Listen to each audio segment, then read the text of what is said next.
दोस्तों नमस्कार। आपका हार्दिक स्वागत है आपके अपने चैनल लीगल लाइव में। यह अंधकार से प्रकाश की ओर चलने की व्यवस्था का चित्रण करता है। आज हम विचार करेंगे शब्दों के विन्यास के बारे में। शब्दों की उत्पत्ति कहाँ से होती है और उत्पत्ति के बाद इसके विन्यास और विन्यास का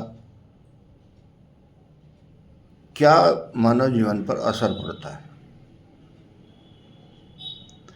हमारी जो इंद्रिय और कर्मेंद्रिय हैं और ज्ञानेंद्रिय हैं, इनके सबके सूक्ष्म जगत मस्तिष्क से प्रभावित होते हैं, या ये कहें कि ये सब डाटा इकट्ठा करके मस्तिष्क को देते हैं। और मस्तिष्क के ऊपर भी एक स्तर है जिसको बौद्धिक स्तर कहते हैं, जो निर्णायक होता है कि ये शब्द बोला जाए या ना बोला जाए। आज हम अपने चारों तरफ देख रहे हैं कि 99% आदमी बिना बुद्धि के तोले उन शब्दों को बोल देते हैं जिनका अर्थ कालांतर में बड़ा दुखदायी होता है, और उसकी वजह से अनादिकाल तक समाज सफ़र करता है। वो पॉजिटिव भी हो सकता है, उसका इफेक्ट नेगेटिव भी हो सकता है। फर्क इस बात पर पड़ता है कि कब किस समय किसको क्या बात कही गई। लेकिन ये अचूक मंत्र है, जब ये जीवा से निकल जाता है तो ये वापस नहीं आता और ब्रह्मांड में अपनी उस शक्ति को उतने ही संपुट से प्रभावित करता है जितने संपुट से अंदर से तैयार हुआ, और उसकी मारक क्षमता भी बहुत ही दुखदाई है। इसका मतलब ये हुआ कि ये बहुत शक्तिशाली यंत्र है। इसके दो उदाहरण हम यहाँ चर्चा करना चाहेंगे। एक है तुलसीदास का तुलसीदास बनना। वो अपनी पत्नी के प्रेम में इतना विरह में थे कि वो घर आए तो पता लगा कि उनकी पत्नी अपने मायके चली गई है, तो वापस मायके की तरफ चल दिए। अंधेरा था, नदी पार करनी थी, तो मन का विन्यास जो है देखिए वो क्या करता है कि उनको एक लाश पड़ी दिखाई दी, तो वो विचार ये करने लगे कि ये तख्ता उन्होंने छोड़ा है उनको उधर आने के लिए, उनकी पत्नी ने उससे सफ़र किया उन्होंने।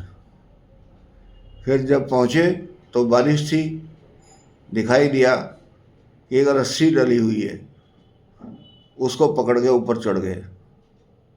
था वो सांप। सारी विचारणीय बातें थी। जाके पत्नी को बताया कि मैं आ गया हूँ, कैसे कैसे आए उसने बताया। तो उसने एक शब्द उसको बोला, जितना हेत हराम में इतना हर में होए, चला जाए बैकुंठ को तेरा पल्ला पकड़े ना कोई।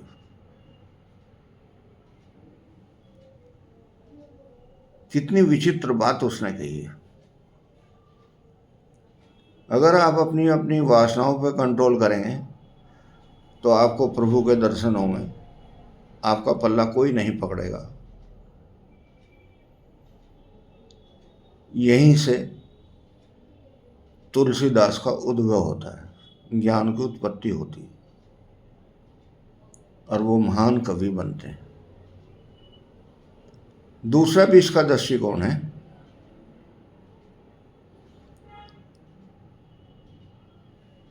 द्रौपदी ने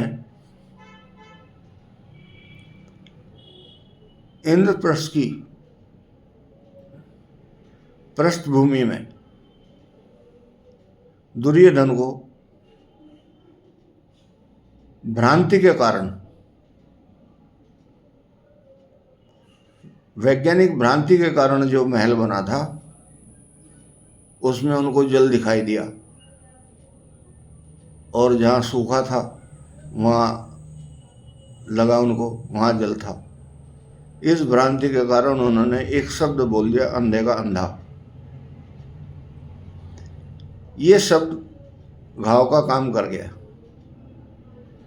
और अनादि काल से ये प्रथा चली आ रही है कि जब भी कोई किसी को गलत शब्द बोलता है तो वो उसके मरते दम तक उसकी छवि बना रहता है, उसकी कोई माफ़ी नहीं है। जो बन गया वो बन गया। तो इससे बेहतर ये है कि इसे बनने ही ना दिया जाए। जैसे किसान खेत की झाड़ी साफ करके उसमें फसल उगा देता है, ऐसे ही प्रभु का भक्त समर्पण करके, भक्ति करके जो ऐसे विचार पैदा करने वाली उत्पत्तियां हैं, जो ऐसा डाटा है, उसको ही खत्म कर देता है, ईश्वर के शरणागत हो जाता है।